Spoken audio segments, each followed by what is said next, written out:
Show some respect. Santa Claus, what's up with you? Tell K now what you gon' do. Cause I want everything I say. Wanna wake up on Christmas Day. Help me out if you can. Cause I need a real good man. Cute with a whole lot of cash flow. Standing underneath my mistletoe. And it ain't no ifs, ands, or no buts. Gonna fill my stocking up with a lot of shoes, a lot of clothes, a lot of cash, a lot of gold. K to the knock, want a lot of stuff. So if you think you got enough, get ready. Cause my Christmas list go look something like this. I want $1,200, 11 pair of shoes, 10 fingernails, 9 pack of weed, 8 male strippers, 7 bucks, pass a 6 diamond ring, 5 months free ring, 4 bangle, 3 pocketbook, 2 earrings, and a man with a lot of money. Oh man, come on!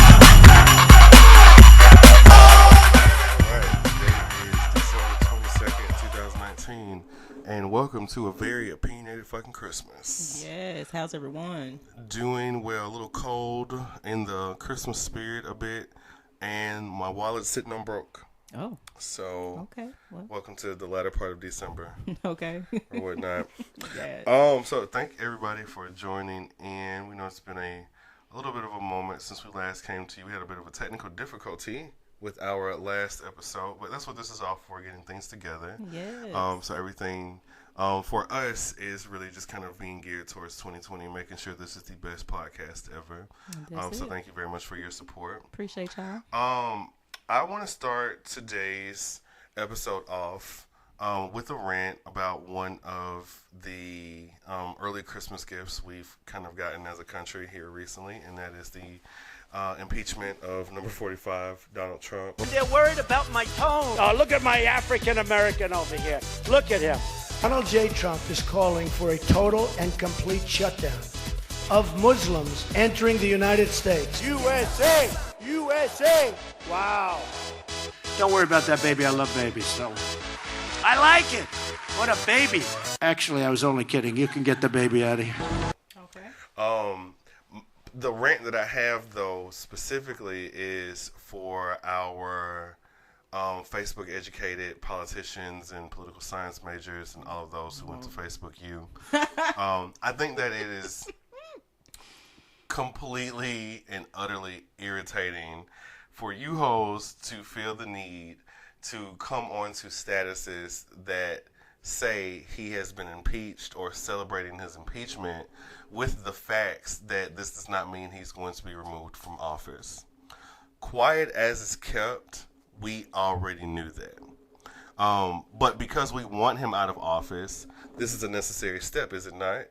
It is. It has to happen. So we are thankful that the step that we've taken was successful, and that it puts us in position for our next move, because the impeachment could have gone differently, and that could have just been the end of it. That would have been the end. I hear too many people often talk about how like the Democratic Party is weak and X, Y, and Z and this and that and third, and I can understand that, based on some things that we've seen, but should the party just kind of lay there and just, roll over? Not if you want impeachment to happen. Exactly. So it's just like, I don't understand what the fuck is y'all's problem.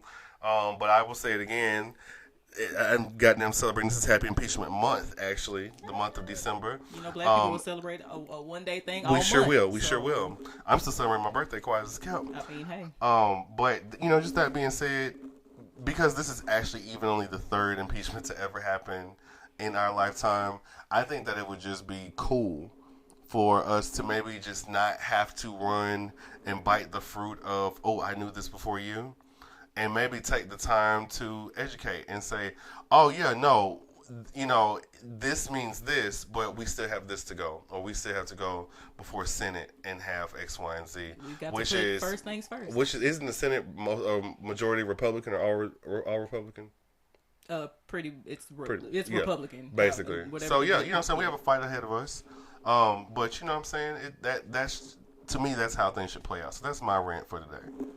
All right. Well, my rant, which is, I guess, not really a rant, but more of a let's put this shit to bed kind of thing. this, whether or not we're going into a new decade, whether that means that 2020 is the beginning of the decade or 2021.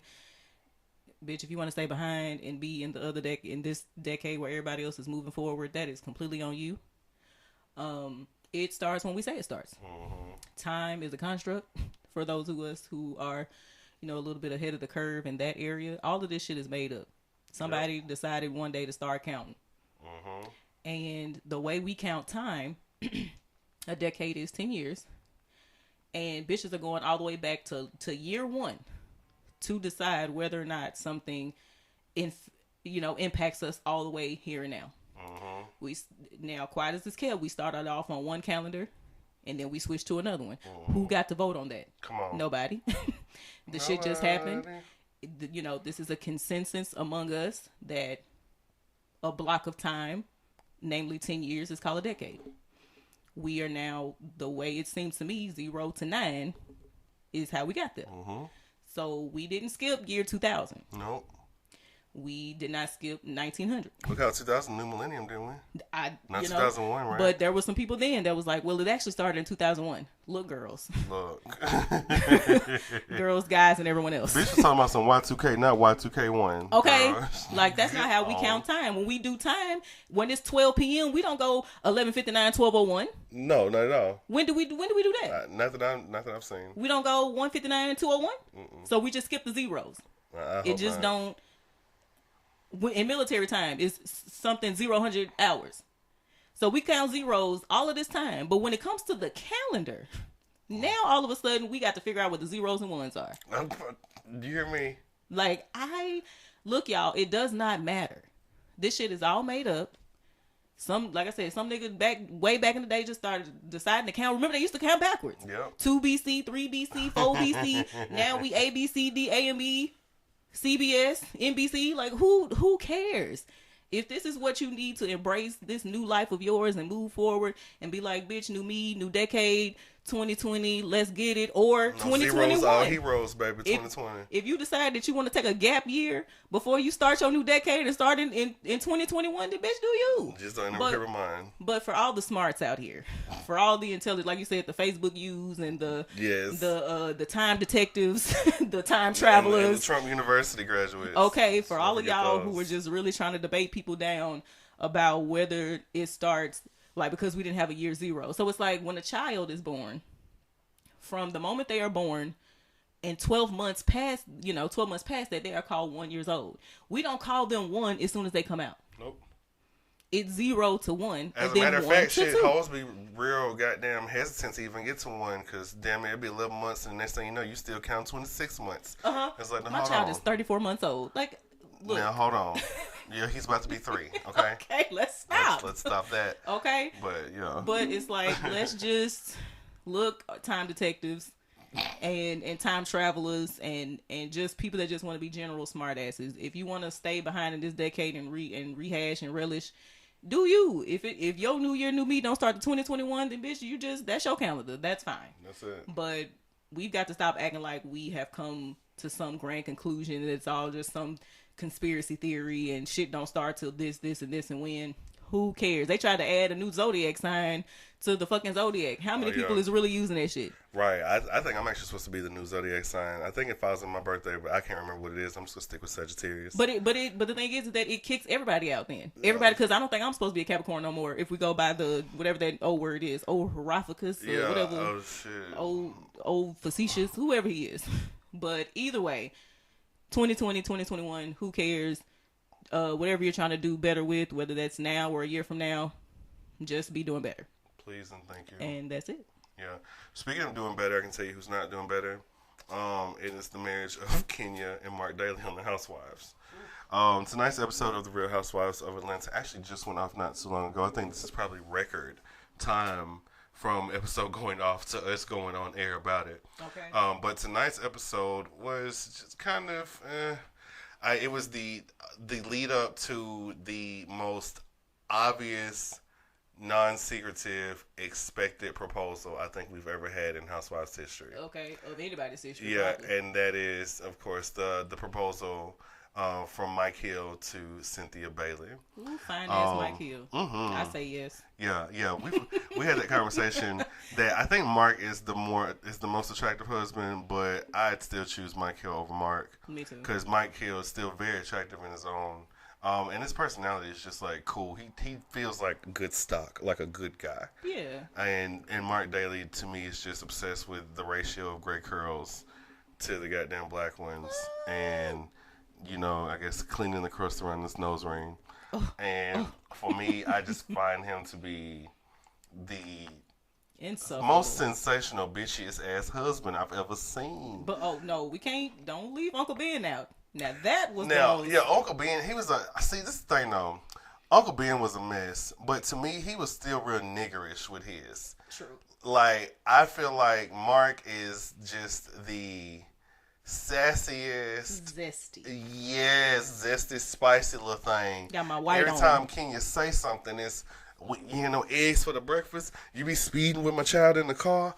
What? I didn't put it on Kenya more hair care. I didn't pick the paper. Just I don't know. He always got a receipt. Yes, there's something about him. Yes, that is very housewife-like. Uh-huh. You've always got a receipt. It's like you want to hold a peach. You are prettier than half of them. But, you know what I'm saying? I don't think this is your show. Maybe you need to try for something else. And in my opinion, just leave Kenya alone because it doesn't seem like you really want to be here. All right. I ain't never seen nobody so The tension's so thick on screen, isn't it? It's so annoying. And then it always becomes about them. Yeah. Like, their relationship is such a black hole. Oh, yeah. And all the energy gets sucked into... And that's primarily because of Kenya, because Mark is not really around to speak much. But when he is, like, I ain't never seen nobody nostrils so flared other than Shawnee O'Neal. It's crazy because, like, you can tell that Kenya really, really is looking for this to work. She wants to be married. She wants this family unit. And it seems like the dissenting person between the two of them is Mark. Yeah. And from what I gather, Kenya, I feel, spends a lot of time trying to get Mark to be around the other wives' husbands and things like that. And what, to me, kind of comes off as that old school way of, maybe he'll rub off on you in X, Y, and Z. And I can tell you, I don't care how cool Mark finds Todd or how cool Mark finds Mike. If Mark don't want to be with you, Todd and Mike ain't going to make it happen. Mm-mm. Point blank, period. Mm-hmm. And what will actually come back to bite you in the ass is if they end up befriending him and y'all divorce. And then he still be around because he's trying to be friends with such great guys because he's just not into you in the way that he needs to. Right. Like there's so much, like you said, gaslighting, and we talked about it a little bit off air, and then just being overly nonchalant and unresponsive to the spoken and unspoken needs of your wife. Mm-hmm. And then when you do speak on it, it's so contentious. It's so labor intensive for you.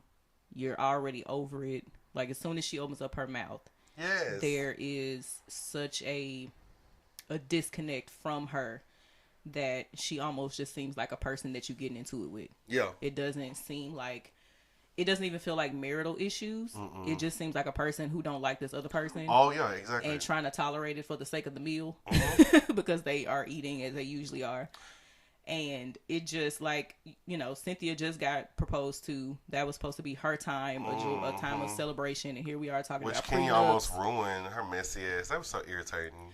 Yes, we didn't even talk about that. Like, why is it that someone is sharing with you that someone shared with them that tonight might be the night, and of anyone that this is supposed to be a surprise? A lot of people take, a lot of time thinking about proposals and putting efforts into things so that there can be a surprise factor or, just an emotional response. Because sometimes people, let's just be real, sometimes people like that. I like the fact that I can propose and you're probably crying or anything like that. Right. But you really just kind of came in here and slick messed that up. Like, I feel like Cynthia would have maybe had a more emotional reaction given how much she spent time talking about wanting to be with Mike and so on and so forth, and how much she cares for him. I feel like she would have been more emotional to the proposal had she not been tipped off. True. Agreed. And the thing is that it's been displayed by Cynthia over and over how much she wanted this proposal, how much it would mean to her to be able to marry this man. Like, it wasn't like y'all had one conversation and she acted nonchalant And then the thing is that Candy, who this event wasn't even for, like it was already for Cynthia, and then the proposal was supposed to be for Cynthia, and so she's trying to allow you, to put a fire under you so that way you can be a part of her special moment. Candy's trying to facilitate the people being there that she would want to be there because you and Cynthia are cool, regardless of y'all little tiffs or whatever. Y'all are cool, and she's trying to help you to be there to see that moment. And then you get there, and even when Candy was talking to her, like when the three of them were together, she's trying to like shift the conversation, and then you just come out with that, like, Kenya, I get that your marriage is not going in the fantasy land. I get that Mark is not Mike. I get it. But you've got to learn to control these emotions. Everything don't have to come back to you. I understand being in a hurt place and in your trauma and seeing somebody get the fairy tale that you wanted. But you're looking like a hater. Yeah, almost definitely. Like, and you're moving outside of how a friend should move, in my opinion. Like, it really comes out sabotaging. In the fact that it's like you're trying to maybe keep her from having a certain moment. We all know misery loves company. Yes, it does. And I'm not just, the biggest Kenya Moore fan, but I'm definitely not a Mark Daly fan, based on what I've seen. And to me, it just feels like they are slowly and inevitably creeping towards divorce. Yeah. Like, I don't see anything coming back around. First of all, y'all been together for 2 years. It's not even that long that y'all been in a relationship to have these type of problems. And I understand that there's not a certain time that certain things may arise, but to me, I think that given a relationship that is meant to have a span of a possible lifetime, and given its ups and downs and things like that, to me, I think that issues like this in the first couple of years are often alarming. I don't think that it necessarily means that you're going to get divorced, but I think that if you don't, I guess, pay attention to it enough, or,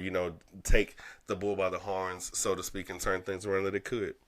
Yeah, because like you said, it is so short that these red flags had to be real pink before y'all got married. Oh, yeah. And marriage and a baby do exacerbate problems that were already there. Like, it's not impossible, but it doesn't, because of the time frame, it doesn't seem like this came out of nowhere. Yeah, I don't know. It just, I will not speak on marriage because I've not been married, but what it seems like as a single person from the outside looking in is that it's probably never good to go through and have babies right away. Yeah.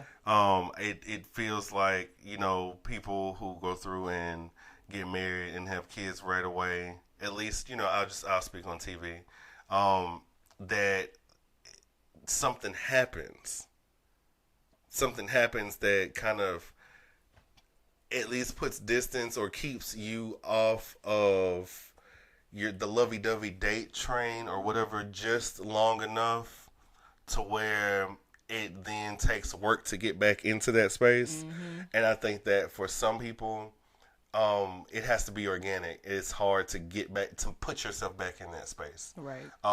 We've seen it with Joe Budden and Sin Santana from Love and Hip Hop, which I'm not gonna, make the best relationship goals, but it's, it's an example of one. The same with Portia and Dennis. Mm-hmm. It seems the same with Kenya and Mark.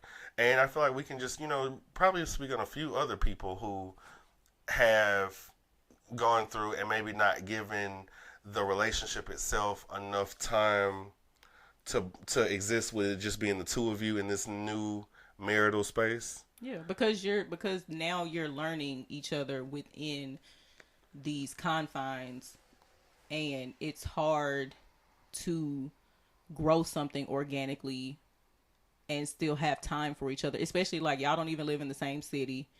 He's still up in New York doing whatever he's got to do. You're back in Atlanta. So you already have a distance and lack of time really being together. And then you have a baby who requires so much attention and, so much emotional attention. And then you have y'all separate businesses and whatever ventures that y'all are doing together. So that's really hard going into a new relationship. And if the foundation is not solidified, as we see with them, like I said, like these problems had to have existed before. Oh, yeah. They were real surface. It was real surface at first because y'all were still getting to know each other. And to me, that's why y'all chose to be off TV. To me, Kenya is a very driven woman. I feel like she's very, career oriented and so on and so on. and so forth. And I feel like the Housewives is a great opportunity for her. I don't feel like had she been with Mark, that she would have taken that time off from the Housewives and done things so secretly and in that way. Right. I feel like that was her way of kind of compromising, and to me, that's usually the biggest kind of telltale. I don't feel like someone should kind of come in and it should interrupt the type of work that you do. Right. I think work is one of the few things that kind of help to maybe individualize us. I think that it's one of those ways that you can kind of take on a title, so to speak. We know a lot of people take on the title of being a mom or a wife or so on and so forth, but I am a reality TV personality. I am a business owner. I am this. I am that. Those things mean things to people, and when someone comes in and that's been your identity and the way that you've even resurfaced in this industry to make money to pay for this home that you have and so on and so forth, and you have to give that up for love, that can be a thing. Like, why do I have to choose? And to me, that's always a red flag that you shouldn't do, but we'll see how that kind of pans out. Good luck to y'all. Yeah. Elsewhere in Atlanta, we kind of make our way over to the Tucker camp with Candy Burris and Todd Tucker. And I don't know what it is. There's something about Todd. I think it's the dynamic with him and Kayla. Todd is just not rubbing me the same as he did before. I used to like Todd a lot more. I don't dislike him. It's just that I feel like I am seeing a side of him that to me is kind of typical in men who dates more successful women. I feel like Todd is really trying to prove himself and that he can hang with Candy and that he's not there for the money and that he can make more money and he can exist in that space society says that he needs to exist in, which is to be a breadwinner and a provider for his family. And I think that those scales can be a little bit unbalanced when you are with a powerhouse like Candy Burris. When everyone knows that Candy is the powerhouse. Yes. Since the 90s. Yeah. And, that what you are doing now is still really off the strength of Candy Burris. Yeah. Not Candy Burris Tucker. And for me, I think that it's admirable that you're not lazy and that you're not sitting at home just trying to live off of her money. But I also think that the opposite of it can be a bit radical, whereas you've gone through and you do too much too fast.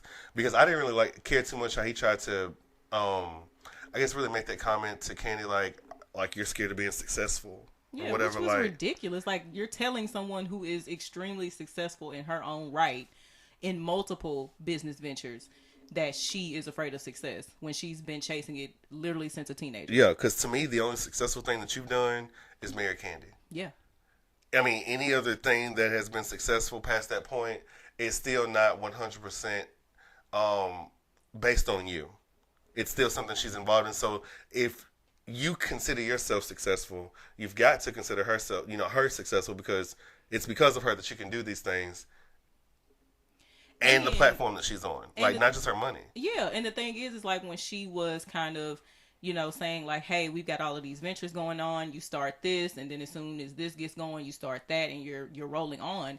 And like you said, we were talking off air, like instead of you opening up your MacBook that you've been carrying around and showing her all of your calculations and what you're planning to do and just showing some real numbers and figures of how all of this is going to work. A nice explanation on defense. Yeah, a solid one. Because y'all are in business together. Like, she's still partnering with you, even if those are not necessarily things that she's passionate about or that she's in. Like, you're trying to start a trucking thing, and then you're trying to start this, branch of OLG, and then you're trying to go over here and do this, and all of these things are happening concurrently while having a new baby and trying to foster relationships between the other children that are already there, and then your marriage. And so she's just saying, like, I don't want it to always be that we're working. Like, I want to be able to enjoy my time with you. And the fact is that your motivations are not about Candy. Yeah. Like, nobody else's opinions matter.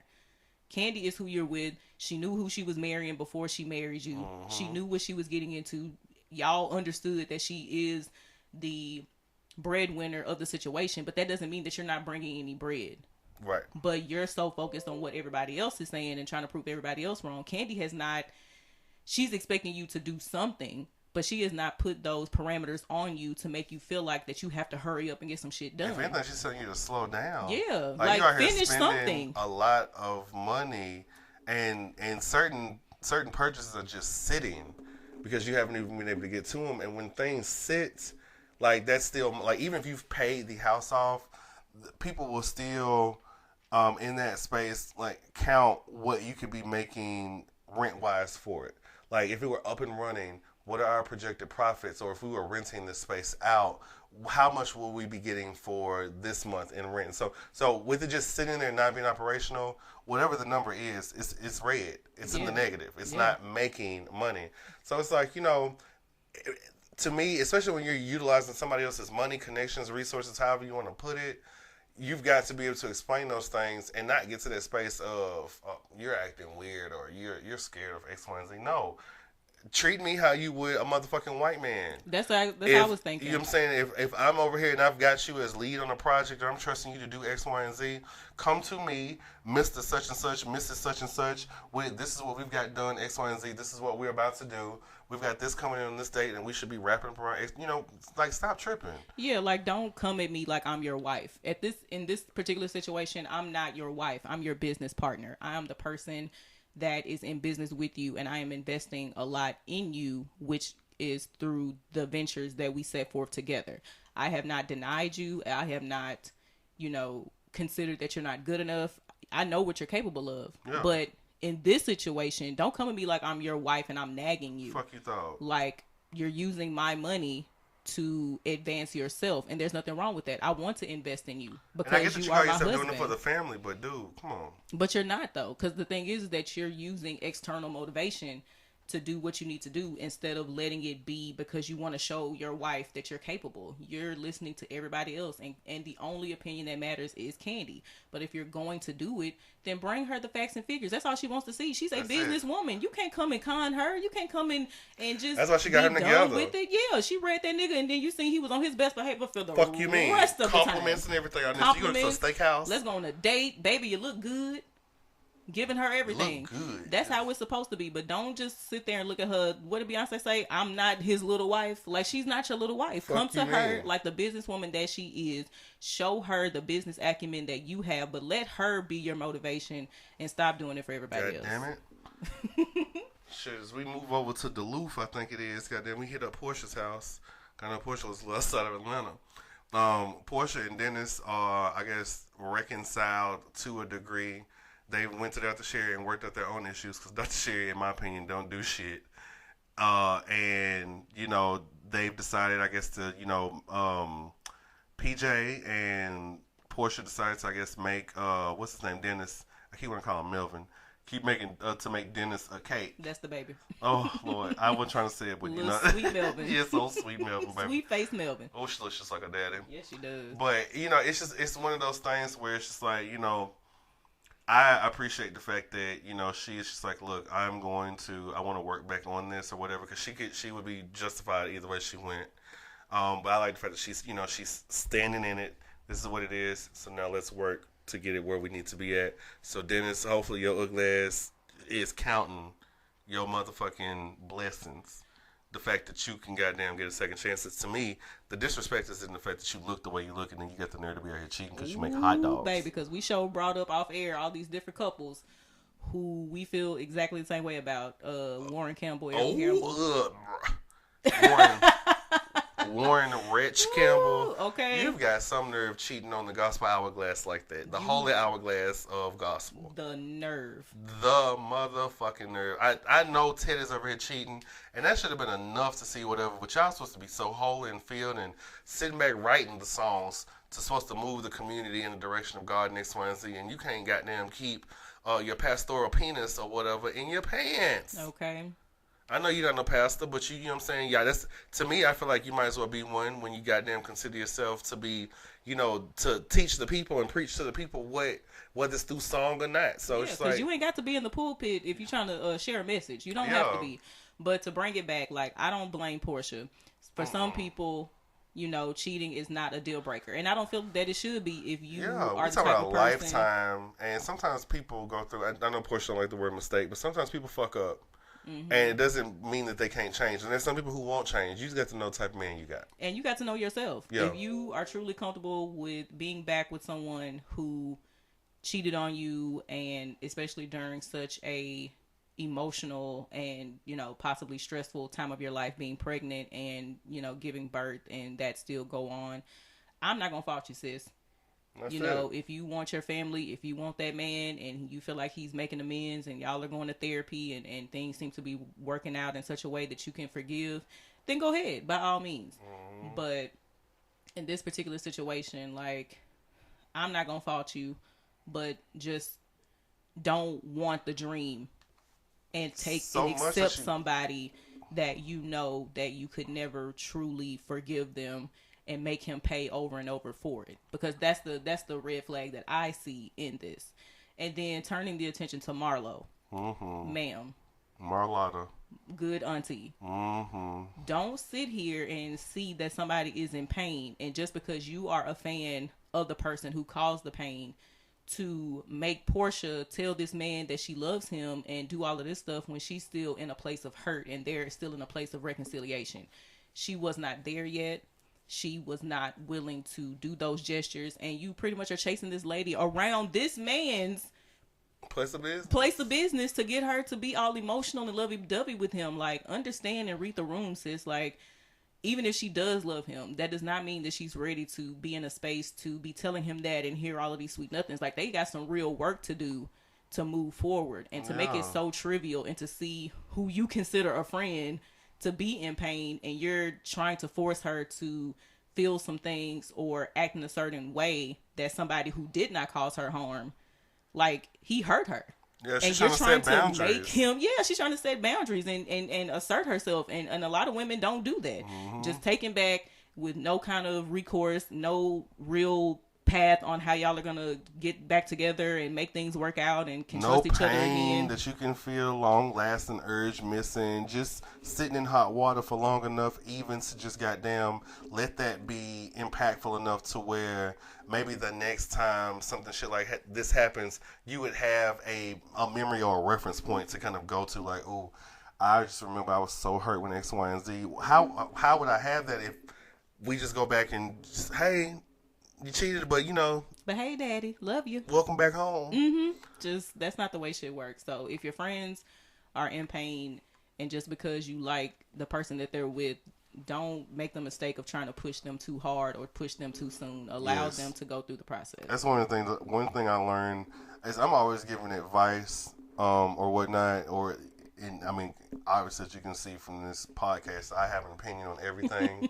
But one of the things that I've learned as it relates to having an opinion is that it's not all about the message that you're putting out there for the person. It's timing is also an important factor too. So you've got to have the right timing, and the person's got to be willing to receive it. Otherwise, that serve that you're sending over is you know what I'm saying, coming back at you or not being played. However you want to look at that analogy. And you're not having the type of dialogue or the conversation, or even just, having that message resonate with them in the way it needs to. So, just kind of think about that too. Speaking of timing, Nene, decided that she wanted to take this time to send over the nicest, pieces of Publix winery and accessories, I guess. Snacks. Whether it be snacks, As cheese, Portia crackers, Italian meats and such, grapes and whatnot, and bread. Don't forget the bread. Yes. And everybody's got them so torpid about it, and I didn't get it. Like, Portia to me is the only one that had it, right? She's like, girl, I know y'all not getting teared not up. because this bitch sent over some snacks And this Hallmark card, like, girl, good no. with some pearls on the front. Good fucking buy. Like, that be the reason. I love Nene, but that be the reason why Nene gets away with half the shit that she does, is because she never really has to fully step in that space of being accountable. She can do so little, if anything at all, and it just means so much to the people because she never does this. No, Yeah. I don't give a fuck that she never apologized. Bitch, you want to get back cool with me, bitch, you're going to have to. You're going to have to. And not by no motherfucking card, and not by no one. Now, I think that based on the previews, that there's a point where they do have, more in-depth conversation on two separate occasions, because I've seen two separate scenes. One looks like it's in a hotel room, and the other looks like it's outside of a venue. But hopefully they'll be able to have that conversation. And I'm praying that Lenithia goes through and really just puts her big girl panties on. And it's just like, look, I'm wrong. And I shouldn't have done this in X, Y, and Z. And really move forward from the situation with her and Cynthia. Now, whether they become besties or not is a whole nother question. I guess that's up to Cynthia. But I think that as good of a friend as Cynthia has been, she deserves that. Yeah. So that's us going down Nene Street. Who else did we? So we talked Candy, we talked Portia, we talked. Eva really didn't do too much. I just really hate seeing her wrapped up in this gold dress every intro. That bronze statue. Yeah. That intro dress is just abysmal. She's just too. Yeah. There's no reason for that type of couture. Yeah. But, We talked about Marlo. We talked about. Is that all the housewives? Did we hit them all? I mean, I feel like we went pretty in depth with them. So I guess to me, so I guess Nene, Cynthia, Portia, Kenya. That feels like all of them. Yeah. So that was the Real Housewives of Atlanta. Bravo Sunday nights. I am actually interested in where this conversation can go, just because I know what the topic is after it. So I'm going to try to segue into it as best as I can. But Married to Medicine, of course, came on tonight after the Housewives of Atlanta, and it was just kind of I guess. I didn't really get all of the sauciness that I normally get from Married to Medicine, but I feel like they were able to kind of come through and maybe close up some storylines, particularly the storyline with Dr. Jackie and Buffy, and just how dismissive, nonchalant, not a character Dr. Jackie was, as it related to understanding where Buffy was coming from and her need to apologize and why what she said was wrong, even though from her standpoint she didn't mean anything bad behind it. And for me, I enjoyed seeing Buffy get that. It wasn't so much about Dr. Jackie, but I am a bit disappointed that Simone had to, I guess, kind of encourage Dr. Jackie in that way. Because to me, I feel like Dr. Jackie is playing the card of the person that typically is the moral compass, or the one who is always on her Michelle Obama, so to speak. And now you have just walked in a little bit less.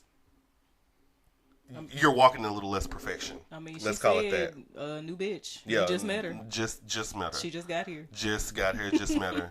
So for me, the reason why I feel that way is because I feel like Dr. Jackie is kind of taking a route of feeling as though, because she's been made to apologize, I think she feels awkward. I think she feels what? Like alienated? Not quite alienated, but I think that in my mind, it's put her on the same level as the girls.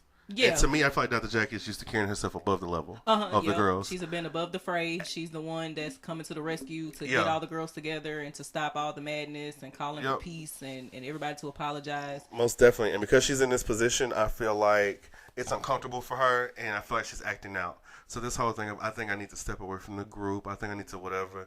It's not like everybody is bombarding you with, the need of, you know what, you need to keep apologizing to me because what you just did was so fucked up. It's like, no, but you do have to genuinely apologize if you want to maneuver through the hardships that sometimes come with friendship.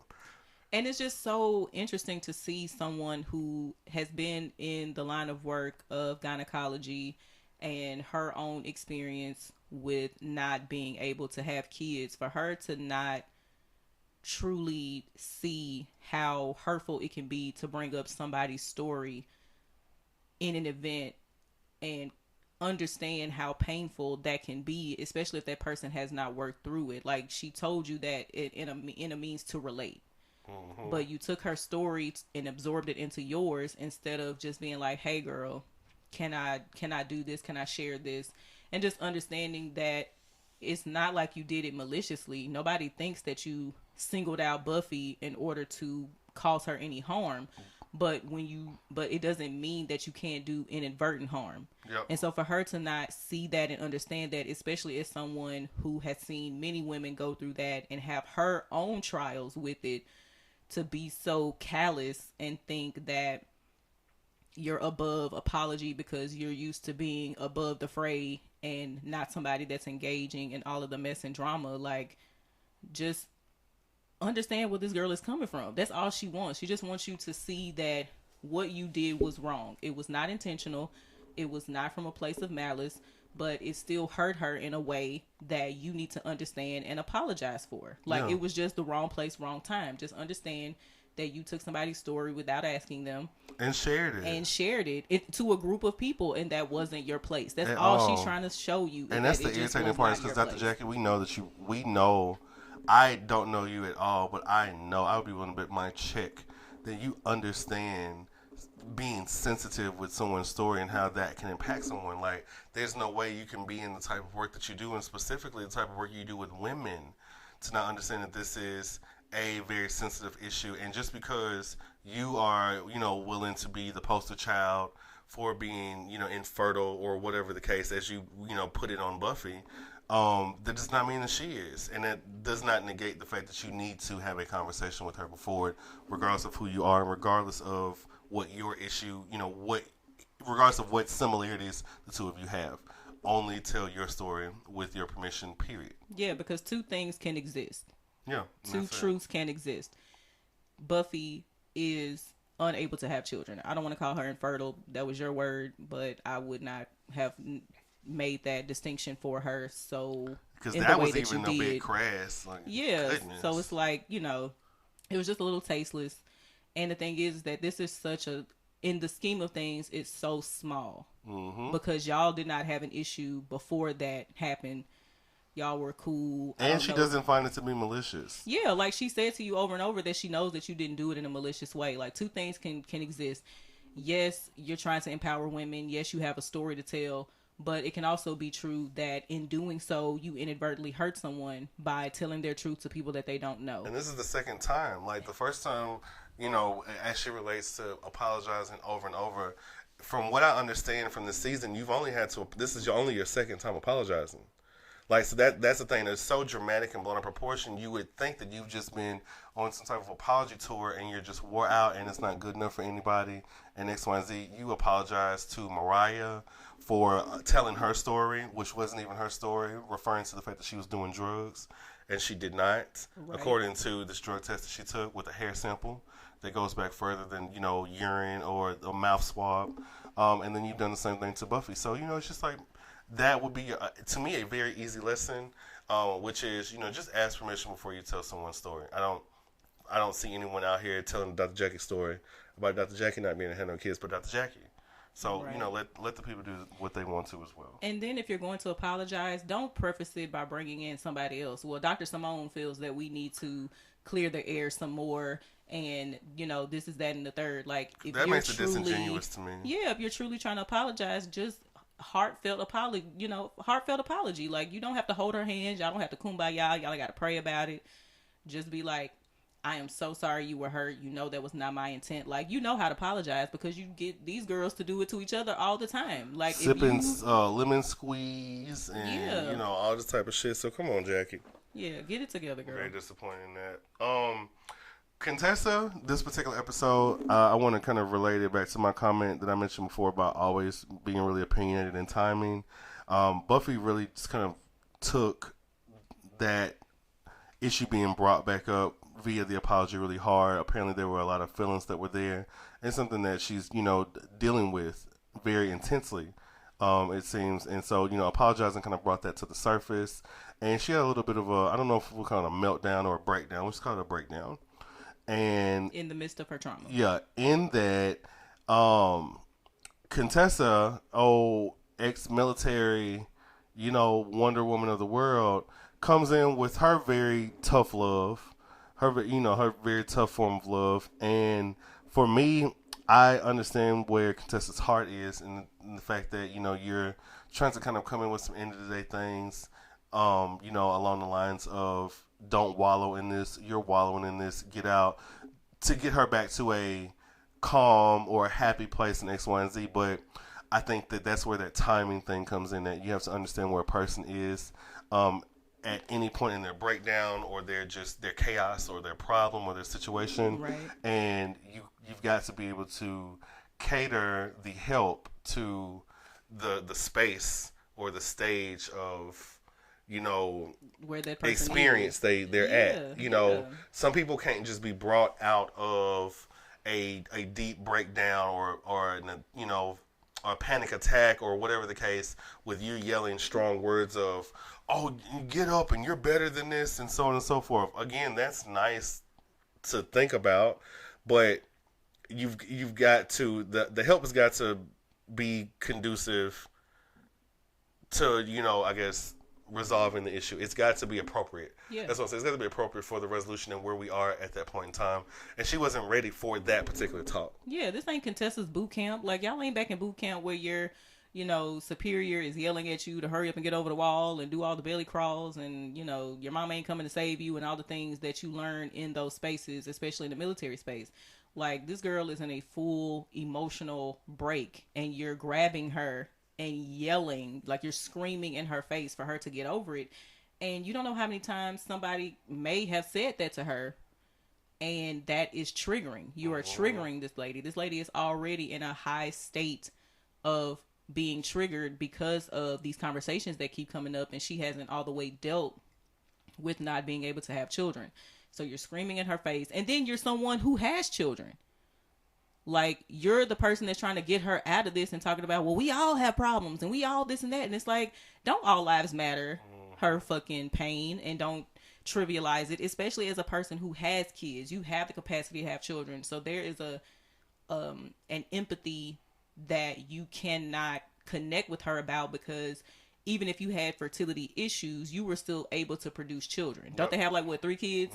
So it's like, you as a person who was able to carry and bring a child into the world are screaming in the face of a person who is emotional about the fact that they cannot do that. There is no way that she can receive that. There is no way, in the midst of all of that, surrounded by other women who have children, telling her that she needs to get out of it. That does not help people. That's why I love that the mental health conversation has really exploded within the past few years, about how we need to handle people's trauma and understand that you can't just force someone out of their pain. Buffy has got to walk that road alone. She's got to be on the path to mend and things like that.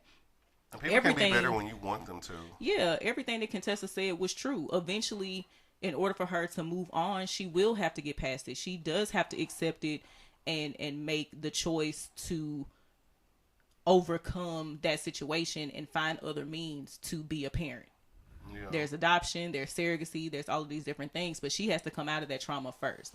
Yeah. And to continue to trigger this lady when she's already in full emotional spiral and yelling and grabbing her is not going to be the way to do it. Yeah, no, your heart can be totally in the right place, and you can do the complete wrong action. They say the road to hell is paved with good intentions, and that is an example if I've ever seen one. Yeah, for sure. I think for the most part, all of the other couples, on, you know, as far as, you know, how the episode played out, didn't really, what's the word? This particular episode, I guess, didn't feature a lot of couple shit. It was more so kind of, I guess, everybody getting together. There is one other point that I wanted to bring up. Well, I guess a couple other points. Since we're talking about Contessa, I am just a little bit irritated with her husband, because to me, I feel like he has been I feel like he has just kind of been the puppet master to these kids as it pertains to, like, you know, the comments and the reactions and things they have regarding mommy being away. In particular, this one, one of the youngest daughter, I think, mentioning, you know, when you're gone, I forget what you look like, and X, Y, and Z. That really just felt like a sound blurb from the dad that she's repeating, in my opinion. Yes. And I find it to be so incredibly irritating that Contessa was already in this program, and you did all this bitching, moaning, and complaining, or whatever, about her being in the program, that she quit. And now that she quit, you feel silent, so you say, oh, go back to the program. Like, she could have still been in the program and maybe just, you know, I ain't going to say almost been done, but at least been further now than what it would be for her having to take the summer off and then pick back up in the fall or whatnot. It's like, that's crazy. Let this lady get her schooling done, because on top of that, y'all, the irritating portion is that y'all have got money. I know money is not everything, but y'all have got money. Both of y'all are doctors, okay? Yes. Y'all are not out here struggling by no means necessary. Use the resources that y'all have. If that means getting a nanny or hiring some help or a babysitter, X, Y, and Z, even for this short period of time, utilize that so that things can get going. Because I just can say for me, I do not want to be one of those people that get married and have kids and all of my life just shuts down and everything's about the kids. Yeah. I Same. just find that to be utterly unhealthy for a person who has any real goals outside of just, being the best parent they can be. And being the best parent I can be is not my number one fucking goal. Yes. I've got personal goals for me that exist with or without kids. And obviously there would be room made for children if I were to have them. But, to me, I just feel like shit like that is crazy. And it's like, I don't understand how you can not feel how your wife would feel some type of way about that. And I'm just tired of the narrative that a woman should be defined by her proximity to having children, or being married. Like, that is played. It's old. You knew this woman had ambitions. You knew that she had drive. You knew that she was a go-getter type person and that she would not settle for her past accomplishments. She's always going to be pushing for more and wanting to achieve more. Mm-hmm. It is not new to you. That was, I'm sure, something that appealed to you about her and what made you want to continue to pursue her and make her your wife. Like, we've got to stop making women feel bad for attempting to, quote unquote, have it all. Mm-hmm. Why can't she? You are not the children's babysitter. You are their parent. They are half yours. You watching your children is not just something that you do because your wife can't be there. You're watching them because they are yours. You help make them hoes. You help make them. And so I'm just tired of seeing that storyline.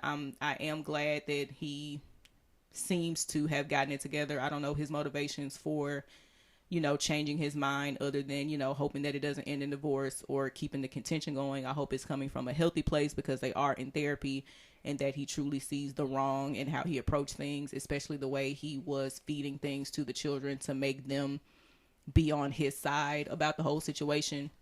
But we've got to stop reducing women to their womb. Yeah. Allow her to continue to be a whole and full person, and children should not be the top of that list if it's not for her. There are some women who just want to be mothers, and there's nothing wrong with that, but don't assign that to a woman who that's not true for. Yeah, I agree. One of the things I want to talk about, speaking of assigning, is we were having a conversation about labels, and not just us, all of social media and the internet was pretty much having, as we're always doing, having conversations about labels and what things mean. I chose to kind of put this topic right after it because you brought up a really good comparison, something I've thought about before, and I just feel like we should talk about it. In this episode of Married to Medicine, Toya decided she wanted to have everyone over and throw what she affectionately called an Arabian Night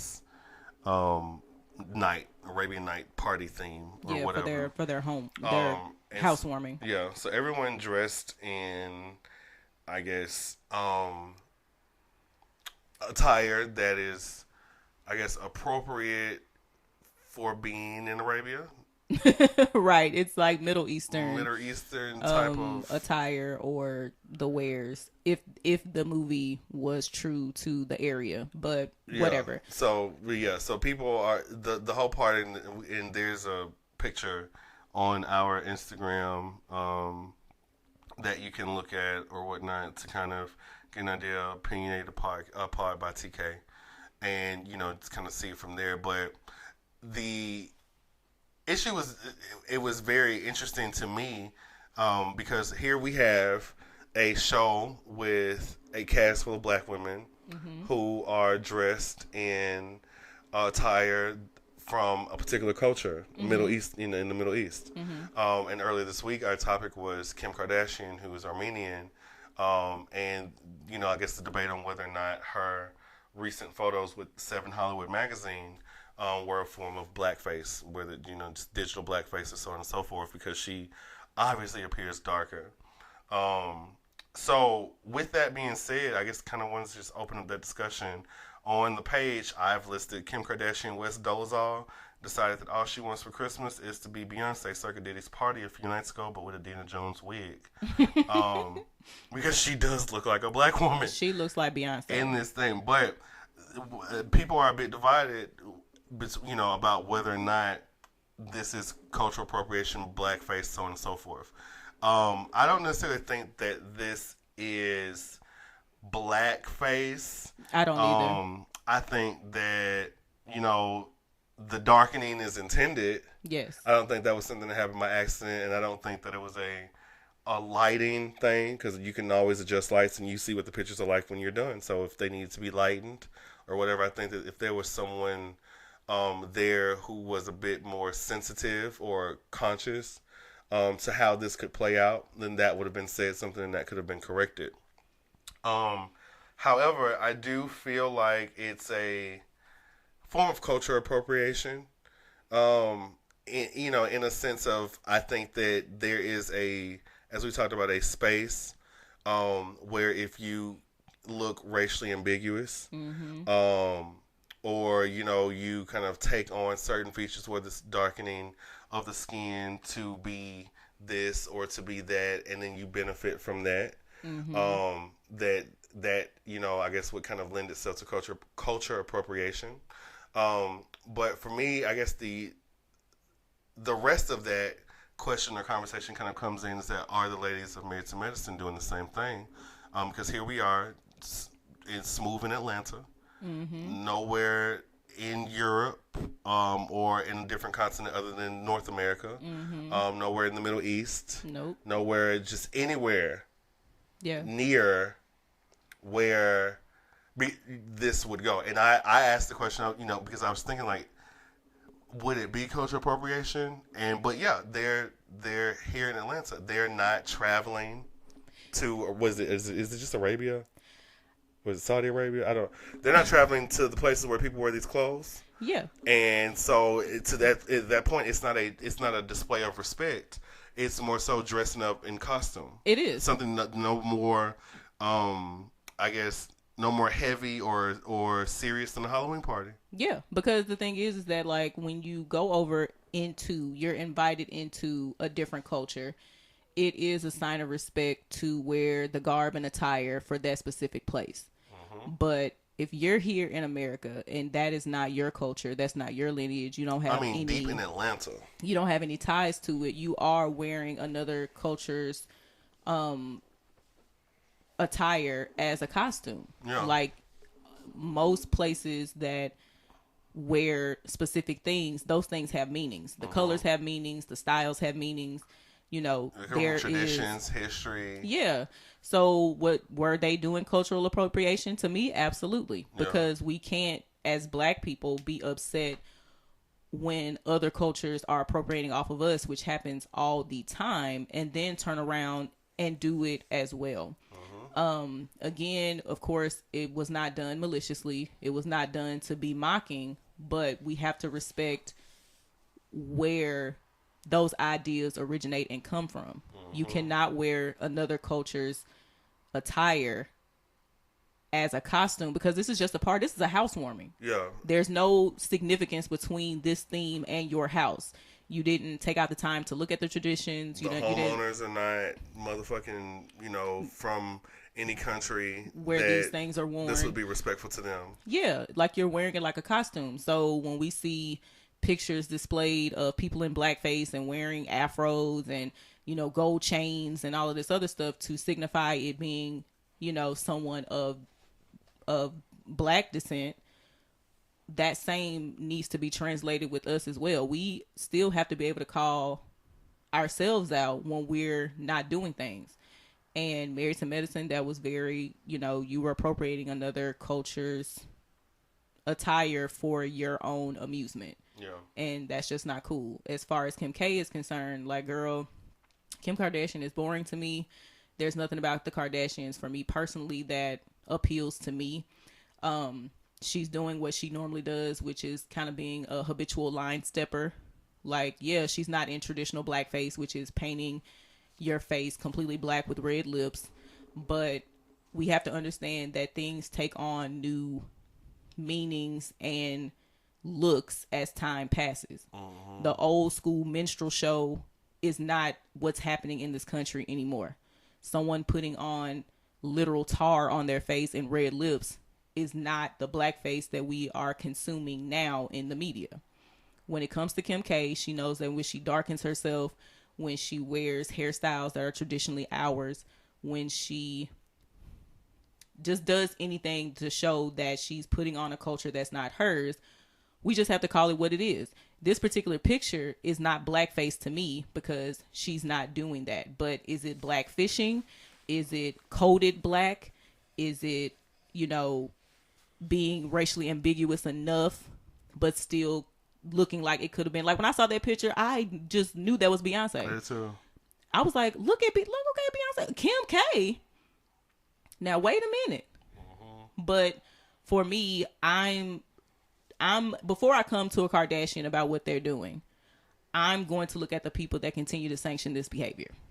I'm going to look at the people who are allowing this to continue, and usually the gatekeepers, or who are seen as the gatekeepers of the race, tend to be black men. Oh, yeah. And so before I call out a Kardashian about it, I'm going to talk to the black men and the black people that are around her who continue to sign on for this kind of thing. Is what she's doing wrong? White people tan. We know this. But her being Armenian does not give her the right to just darken herself and take on the features of somebody else and then be able to profit off that. Yeah. Because if it was a actual light-skinned woman who was doing those things, it wouldn't be received of such magnitude. Like, she is a person who always tries to be in the gray. It's always one of those things where she can kind of just excuse it away or make it to be something else. But I want black people to stop being so outraged every time it happens. If it's not something that you're checking for, don't check for it at all, because this is the response that happens, and it gets her clicks. It gets these magazines clicks. If we really don't care, if we really want to be done with people being able to profit off of it, then we've got to stop giving it so much voice and so much airtime. Yeah, I agree. So from there, one of my favorite rappers from Miami, Saucy Santana, actually was shot.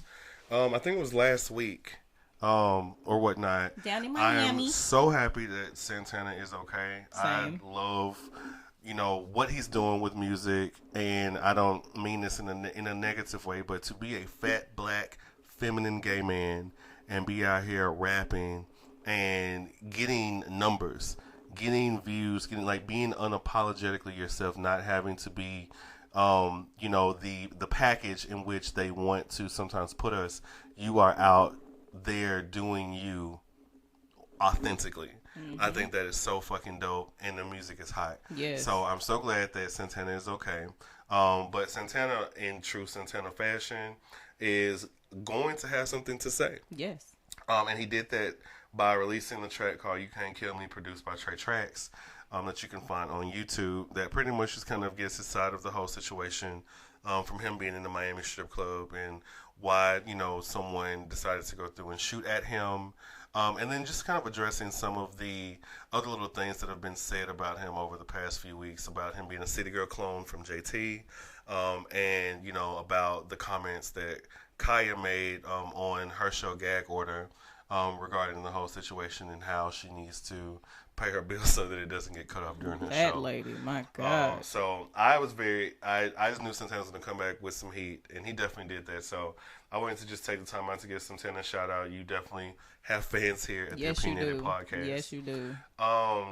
Christmas, as I mentioned, I guess, this being a special Christmas episode, it's come early. I don't know if somebody goddamn hacked Oprah's favorite things and added some shit to it, but goddamn it, this year we have gotten a video of A$AP Rocky fucking some girl with, just an alright stroke.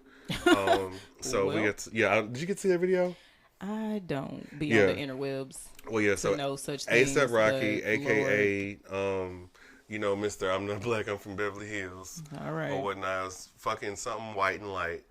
And you can just see these basic ass strokes. And I was talking to one of my cousins when we were, just looking at it, And he was just like, well, you know, he is holding the camera and he's an amateur, so I'm going to kind of give that to him. Because as a person who's had to hold the camera during sex, that can sometimes kind of throw you off a little bit if you're just not professional at it. But I was just like, ASAP, you know, it wasn't your best work, but at least you ain't out here with a shrimp dick. So at least you went ASAP. And you strapped up. You had a rubber on. So it's like, yeah, one time. I hope that nut wasn't ASAP. Yeah. The baby also allegedly had his meat leaked out here, and the internet has gone crazy or whatnot. I'd hate to tell y'all though that after some investigation, those photos do not belong to the baby. He has confirmed that he does not send nudes, but we've also found the person who it belongs to. And if you are in Nashville, you're in luck. His name is Jack the Ripper. It's at J Ripper, JRIPPHER. He's from Nashville, Tennessee. He is a model / adult performer. 11-inch meat. So, you know, for everybody who was just goddamn so, you know, warmed up and gassed up for it, you know, that's where you can find him at. But and, you know, support the meats. Yeah, don't you know just what I'm be saying? out here, you know, going not just support. goddamn Arby's or Papa John's. Yeah. It's meat out here in other places, but you know, just knowing half these hoes, it's big meat out here, and people see it and then goddamn get it and run and can't handle it. So I just need to speak on the fact that I am really tired of the leaked nude game. Okay, well, sweeten the meat. Sweet Lord. I'm really tired of the leaked nude game. We're in this good year, Lord, of of where technology has become a part of every facet of our lives, and our sex lives are no different. But people are sending nudes and confidence. Those things are for you unless they have explicitly shared it. Like, stop fucking up nudes. Stop fucking up nudes for people. And porn stars, the people out here showing their dicks for free. Yeah. And giving people permission for you to be just sending around dicks that ain't got no goddamn. Like the fact that you even just have to wonder, like, oh, are these going to stay, you know, private or whatever. It's different if your phone gets hacked or if your phones get lost and they're able to unlock it and get access to all of that stuff. That's something different, and that is a risk that is just kind of inherent with it. But if you're out here just leaking nudes or trying to find celebrities' nudes and stuff like that, like, stop. Like, it really needs to stop. Like, it's tired, it's played, it's boring. Like, you know, dicks are great to look at, especially if they're nice and pretty and sculpted and all of that good stuff. You know, a good dick pic is all right, but we've got to stop leaking people's nudes. It's rude. It's messing up people who want to send things and be appreciated for them and not have to worry about if you can be a person of integrity and keep that shit to yourself. If you want to show it to your friends, but it shouldn't be a part of the group chat because now you've made it available to everybody and things can happen. Like, if you want to show somebody, you know, show them, but show them on your phone. But there's no reason to go through it and be out here leaking people's news and videos. Like, let's keep our sex lives and the things that need to stay private. If you want to showcase what you got, like I said, there's OnlyFans, there's all kind of websites that you can showcase your own self and what you working with. But it's time to stop the nude leaks. Like, it's old, it's played, it's had its moment. Like, let's just use technology responsibly. That's it, and that's all. Yeah. Speaking of using technology responsibly, is a great segue. One of my movie recommendations this week, before we close out our show, with this in our music spotlight, is a documentary I found on Netflix called "Don't Fuck with the Cats." It's not just completely and an animal type thing, so don't feel like you're gonna just kind of pop on them and watch the cat whisper. There is a relevance for the cats being there, but it speaks to the information that we put on the internet and how things that you post, especially things that are personal or private to you, can say a lot of things, and all of the different, I guess, kind of information points that a picture or whatever can provide. And that if you have a group of people who have enough time and enough passion behind trying to find you, they can. So, just use technology wisely. But if you do have a chance, I would recommend watching that. It's like a 3-part docuseries that actually is pretty good. But to close out our show, hold on one second before we close out. I know that this wasn't on the docket, but I did, since you brought up documentaries, I wanted to bring up Oprah's documentary about Russell and about Russell's sexual assault claims, and not the documentary itself, but just the conversation about why Oprah seems to be going for black men or black people. And I wanted to bring that up because I'm tired of the conflation that in order to bring black predators to justice, we need to always have a white person that we're doing that towards. I'm very tired of that conversation. We're always talking about how we as black people need to be the ones to chastise or get our own people together. But as soon as it becomes a celebrity or somebody that we know, and it is a black person who is highlighting this situation, now all of a sudden we need a white predator to also be uplifted. They brought up Harvey Weinstein a few times, and other white people like Louis C.K. and all of these other people. Y'all, black people, please.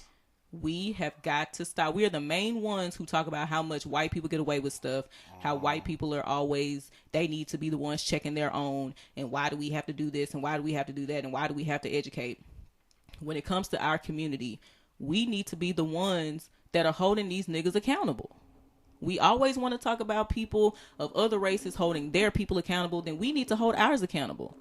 That's why it took so long for fucking R. Kelly to get to the level that he is right now. It took decades for this man. When niggas knew he did it. When niggas knew he, like, we got video of it.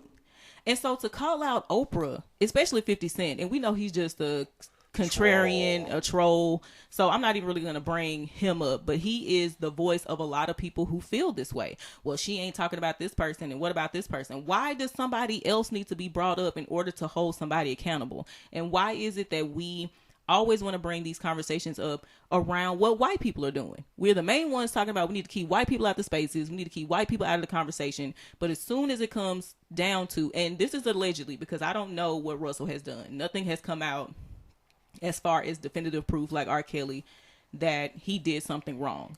But she's highlighting something in our community that we have swept under the rug for the longest. For some reason, our community doesn't think we have incest. For some reason, our community doesn't think that we have domestic violence. For some reason, our community doesn't think that, you know, inappropriate relationships between adults and minors goes on. And that shit needs to stop. We need to be the ones to hold people accountable. And I think the real reason that people are upset is because Oprah is a black woman. That's exactly She's not staying in her place. She's airing out all of these people, and she hates black men, even though she's with a black man. Like, because that's easy. Like this, the thing is that there has been a narrative about Oprah not being for us for so long that anything that supports that is used. Like, I think that is completely bullshit. That because Oprah took a few pictures with Harvey Weinstein, that means that she knew what he was doing. Yeah, and that they best friends, and she helped this nigga do it. Most people don't know the dirty, low down, you know what I'm saying, just private workings of whatever your thing may be. Believe it or not, there often is a separation, and I do not imagine a world where Harvey is bringing Oprah into his room while he's doing X, Y, and Z. Exactly. People are, especially people like Harvey, are able to do so because they have a bit of power, but also because they have like these really larger than life kind of personalities. So it's their job and part of the manipulation to be super cool and fun, or like a good guy or a helpful guy on the surface. That way no one really believes the stupid shit they do behind the scenes. Right. And I think that I think you pretty much hit the nail on the head. It's the fact that Oprah is a black woman. But the thing is that I feel like if anybody were calling out R. Kelly or Russell Simmons, because we are at a point to where as black people, we've felt so attacked by so much that there's going to be something. It could be goddamn Meredith Vieira coming through and saying whatever to Oprah, and then there'll be the white people trying to take such and such down. If it was Meredith Vieira and R. Kelly. Mm-hmm. Or if it was goddamn Katie Couric and Russell Simmons, it would be the white people trying to tear X, Y, and Z down. Because you see white people in the audience at Oprah's show and so on and so forth. I think that's problematic because Oprah's donations, her money, where she puts her money has gone into a lot of places that have helped a lot of black people. Yeah. I want to say that Oprah is the single largest donator, one of the single largest donators of Morehouse. I know that was Robert Smith went through and paid whatever, but prior to that, I feel like Oprah was the single largest donor, probably outside of Tom Joyner, Morehouse, as well as with other colleges, as well as the help that she has given people through the Oprah Winfrey Angel Network after Hurricane Katrina, and the other personal things that she's done, whether it be contributing to the National African American Museum, or that being to use her platform and her dollars to help campaign for our first black president. Those things I feel like are often negated when Oprah does something that you don't want her to do. Yeah. Like, to me, I feel like it speaks to how fair she actually is as a journalist, that the race factor didn't play a factor. I think that it also speaks to the fact that Oprah is what I've always imagined, a champion for black girls. Definitely. So to me, it would make sense that the people that she goes after would be people who have been predatory, or who have been who've used their power unfairly with black girls. Yeah. And so on and so forth, i.e. the R. Kellys, and what would be the Russell Simmons and so on, allegedly, because all their victims are not white. But two, I guess the bigger conversation, or some of the side conversations that happens regarding, where's the documentary about this person, where's the documentary about that person. If you were to Google, it's there. It is. Like, I think that there's, I think what people aren't understanding is that a Bill Cosby, an R. Kelly documentary, so on and so forth, is going to be big because these people are celebrities. Yeah. Harvey Weinstein is not a celebrity. No. Harvey Weinstein's a film producer. He's the head of a film company. He's known in those celebrity circles because he is a person that helps to build celebrities. Because prior to the conversations about, his involvement in ruining a lot of these women's lives, we did not know who a Harvey Weinstein was.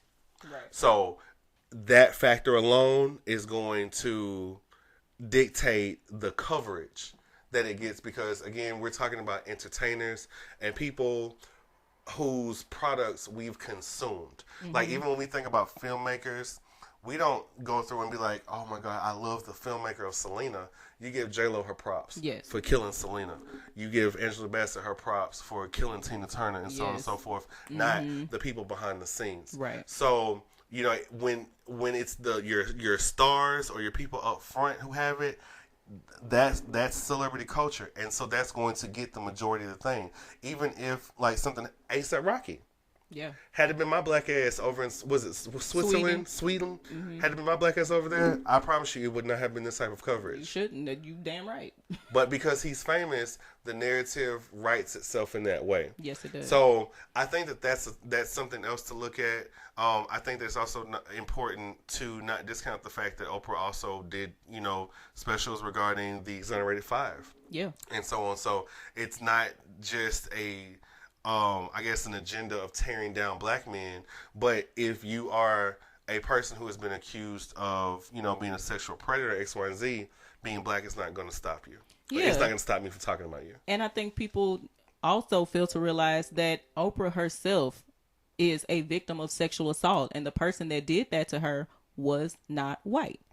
That it was black men in her family who took advantage of her when she was a young girl. So the fact is that now that she has the means, because we're always talking about how black people need to give back. Once they get to a certain stature, they need to reach back and bring other people with them. Why the fuck would Oprah not go after the people, or not even go after them, but highlight a situation that has been, as far as the wider conversation, been ignored when it comes to the sexual abuse of people in our community? Why is Russell Simmons so high that he can't be called out? Exactly. Why is R. Kelly so big that he can't be called out? Why can't these people be called out? Why do we have to always juxtapose it to some white person over here who, like you said, nobody gave a fuck about before that point? Nobody knew who Harvey Weinstein was. Matt Lauer, his shit came out. All of these different people. White people are being called out. Yes, they are. That they're the face of the Me Too thing. They're being fired from their jobs. They're being sued. And when you talk about someone like, why is Bill Cosby in jail and X, Y, and Z isn't, you've also got to go through and educate yourself on the details of the case. we had to talk about statute of limitations and things like that.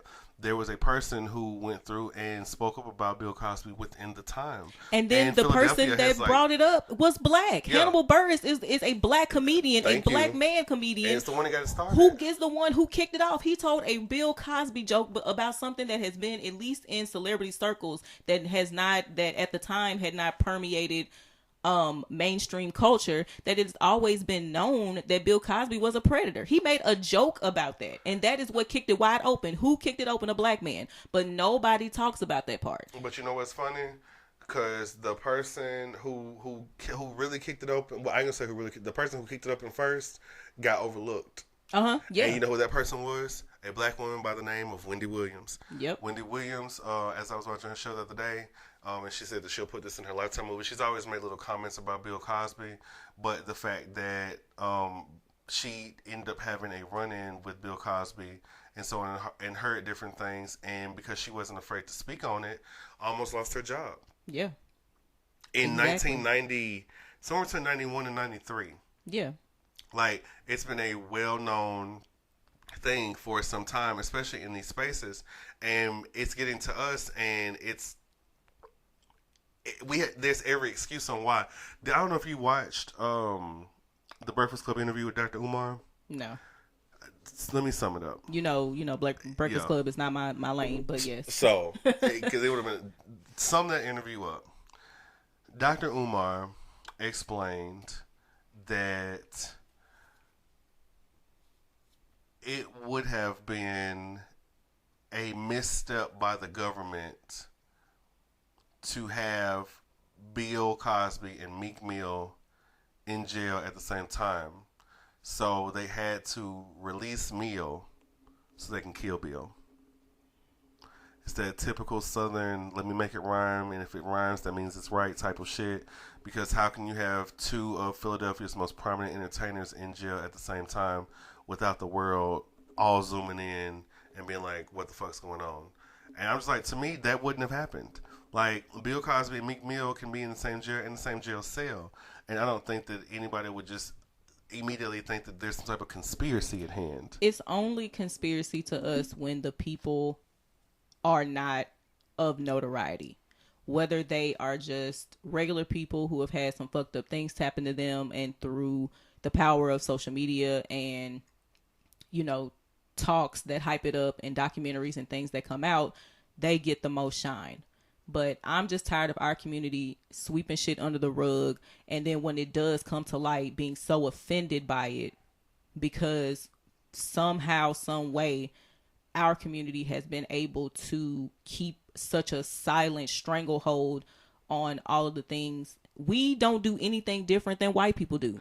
There are black people that abuse their children. There are black people that sexually assault people. There are black people that overstep their power and authority and use that to be predatory. We do the same shit. It should not be us always having to conflate white people. We're always talking about keeping white people out of the conversation. This is supposed to be within our community. We need to have these conversations ourselves. And then when we have somebody of means who is trying to go back and give people the retribution, or at least the voice to say what has happened to them and give them that shine, we want to keep pushing back on that. It is time to let this shit air out. How many times have we heard stories, especially around the holidays? Don't leave your kids with Uncle such and such. Oh, well, you heard about Roger. He touched kids. Don't do this and that. But nobody's calling the police on Roger. Nobody's getting anybody involved that could help these children. Nobody's caring about the victims and the people who are continuously assaulted in our communities. We just want to make sure that as long as if this person's getting targeted, then there needs to be a white person too. We can't have it both ways, black people. Yeah, I just want us to get from a place where we're not practicing being black apologists and calling it being pro-black. Yes. Because Woo! I think that's it right there. That's what keeps a lot of things going. Because to me, it's like, what does it say to the black girls that are being treated this way by, black celebrities or X, Y, and Z, that we've got to go through and get all the white men before we can start caring about you? And while we're at it, getting the white men, completely don't even bring this black man onto the carpet. Yeah, so let's do all of them first, and and see where all that goes. And then if it's taken seriously, then we'll call your number. Yeah, I would feel like being pro-black is protecting all the black girls. And it doesn't matter who their attackers are, black, white, X, Y, and Z. And if you are a black person that's doing this to people of our community, this is somebody that we don't want. Like, this is somebody that we're not holding in that same regard or making excuses for because you're black. And it's like, no, you're actually going through and being the definition of everything that we're against. We're trying to build our community up, and you're slowly tearing our community down by the things that you're doing, and that can't continue to happen. Yeah, the silence can't stop. I support Oprah. I support the things that she does. She is not perfect. Everybody's had their missteps, but I'm not, as a black woman, going to look at another black woman who wants to give voices to the voiceless, especially when it comes to young black girls and the fight that it took to get one black man, let alone two. That's just two in our whole community. That's just two. We've only got one locked up. No. Yeah, and we've only got, like, and it's crazy to me, but I understand that, you know, the way our dynamics work, especially with black men tending to be the mouthpiece and the gatekeepers for the community and always speaking on behalf of us and all of this other stuff. But I'm not going to ever not be behind someone who is wanting to let the shit out so we can start to heal and get these people the fuck up out of here who are doing appalling things to black girls and black boys, but specifically black girls, because they are not believed. They are silenced. I mean, this whole T.I. thing with investigating his daughter's vagina and all of this other stuff, like, that just goes to show how deep and how insidious and how permeated it is in our culture to let shit just ride. And I'm sick of it. Yeah.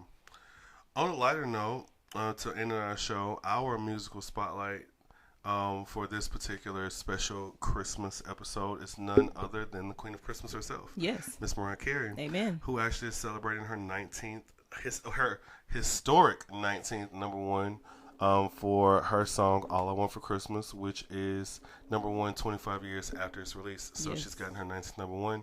Outside of all the other things, I think Mariah is a phenomenal artist. She is one of the few people that not only has the vocal range and the soul of a singer, but she also is a phenomenal songwriter, and is as good as a songwriter as she is a singer. I think that it really brings, it needs to be brought up to the majority of the number ones that are on the list are songs that she wrote herself. There it is. Or co-penned. And that she's given us album after album after album of bops and perfectly mastered pop with R&B while still keeping hip hop vibes and so on. Mm-hmm. And of course the ever so popular trademark whistle note. Yes. We of course have our own favorite with the booger flick. Yes. If you've ever seen the If you go now what? If you've ever seen the Emancipation of Mimi tour, and you know the booger flick. But Mariah has Grammys galore. She has awards galore. ASCAP Songwriter of the Year. Definitely as someone who will be in the Hall of Fame and a person who has forever changed the game of music. Not just for women, but just for singers, for songwriters, for overall performers. I don't think that at this day and age you can be a part of music and not know who a Mariah Carey is. Yeah. So I just think that Mariah, of course, is due her dues. Yeah, and she was one of the few artists who was in the, like, when Mariah came out, I feel like people didn't quite know where to place her because she sang so soulfully, but her music at the time could have felt more poppy. Mm-hmm. And she is the one that kind of helped bridge the gap between kind of the pop and hip hop lane. Mm-hmm. She was the first artist to kind of take a stab at really collaborating with hip hop artists in a more songy R&B pop lane. So we do have to, give her credit for, not necessarily starting that, but really kicking that off into the stratosphere of a lot of legendary collaborations. Oh yeah. So, shout outs to Mimi. I'm still fucking with you, still riding with you. That No song, yes, real current. That bitch bops. That shit slaps. She also, okay. I think is. I think I saw a stat on her where she is one of the only few people, alongside Janet and a handful of other artists, who have had a number one in the past 3 decades. Like for each decade in the past 3 decades you've had a number one. So I think that's so cool. Yes, and she deserves. Yeah, for sure. For I think, diva, because that is a diva if I've ever seen Oh, one. yeah. I live for her extra. The diva. The diva. When I think of diva, outside of the old school girls, Mariah took that shit and said, I'm going to be a diva in the here and now, and I'm going to stay a diva. This is actually my personality. This is actually who I am. When you hear Mariah, you hear motherfucking diva. And I'm not mad. Yeah. I'm talking about from Vision of Love and Emotions. When she gave us the whistle of all whistles. Yes, Can't Let Go. I think, moving on to, Music Box and so on and so forth. Get Your Dream Lover, Hero. Give which My was a great All. song. Yes. Fucking Butterfly, which Honey. is one of my favorite CDs by Mariah, of course. Breakdown, Bone Thugs and Harmony. Yes. Honey, My All, The Roof. And remixes galore. Oh, yes, one of the queen of remixes. She might have single-handedly helped Diddy become remix king. Heartbreaker and its remixes. Yes. Jay-Z and Missy Elliott and the Brat. I think one of my favorite Mariah remixes to this day is Thank God I Found You. The Make It Last Forever remix with Joe. Because the regular one, 98 Degrees, is all right, but Joe. But it's Joe. Is going to come and put that Big Rich Town thing on there, and it's going to make it just. And then Mariah can take us to church with old Fly Like a, was it Fly Like a Bird? Fly Like a Bird, yeah. And then the Saints Child. thought she was slick falling off with charm bracelet and whatnot. And the bitch came back and gave y'all motherfucking emancipation to meet me and said, bitch, I'm here. And Flick it this just booger completely in your resurged face. her career and took it to a whole nother level. Their albums for days, it would take eons and eons to discuss break all of that all down. of the ways that Mariah has contributed to it. But I promise you, if you're listening to this, the name Mariah is not one in which you're not familiar with. And if you are unfamiliar with all of her music, there's so much to get into.